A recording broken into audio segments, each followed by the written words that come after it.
So we are getting into solving equations with a variable on both sides.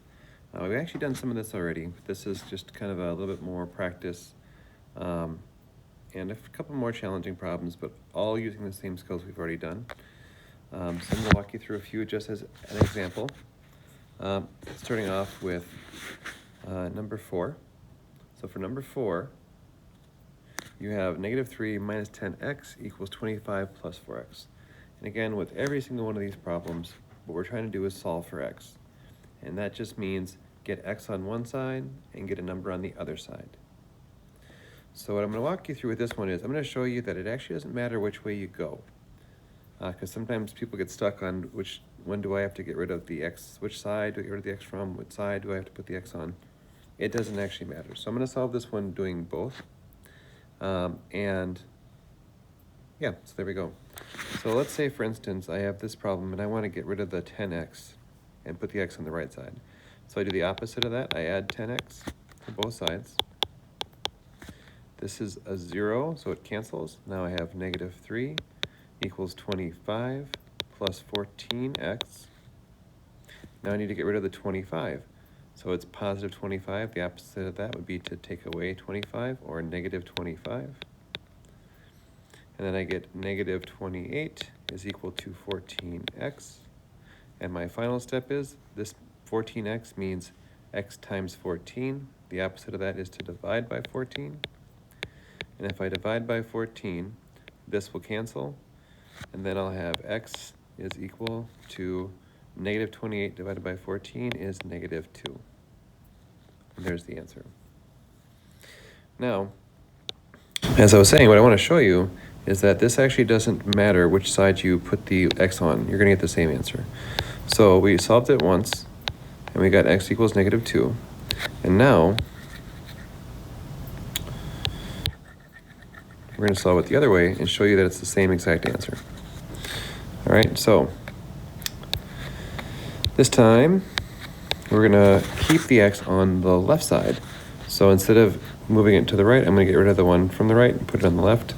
So I'm going to get rid of the 4x by subtracting 4x.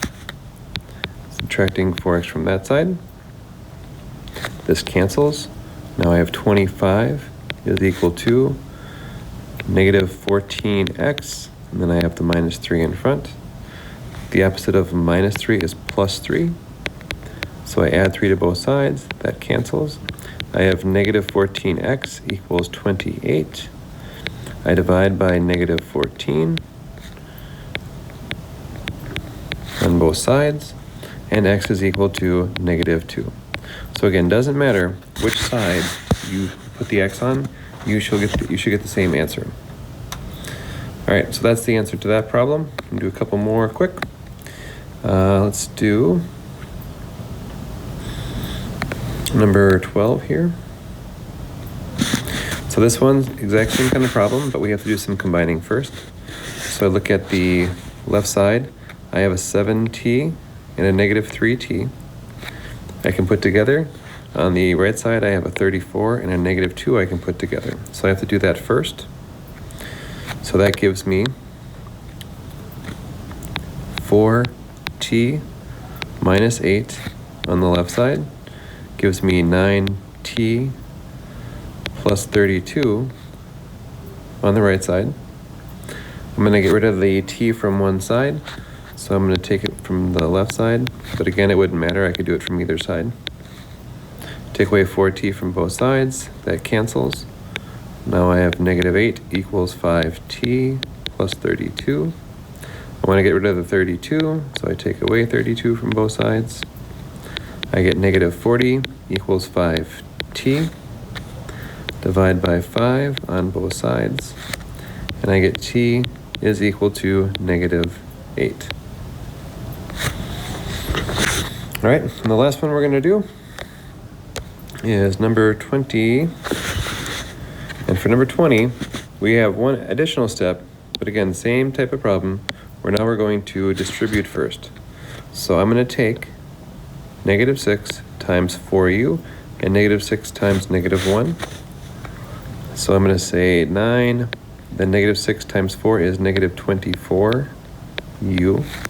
Negative 6 times negative 1 is positive 6. And then I have the same stuff that I have from the previous step on the other side. I can put together the positive 6 and the 9, so that turns into 15.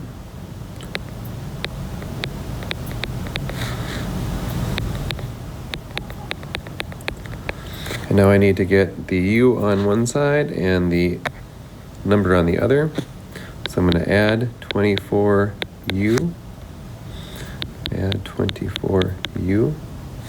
This cancels, so I have 15 is equal to 25u plus 15. I subtract 15 from both sides. That cancels. So now I have 25u is equal to 0. And my last step would be divide both sides by 25. And u is equal to 0.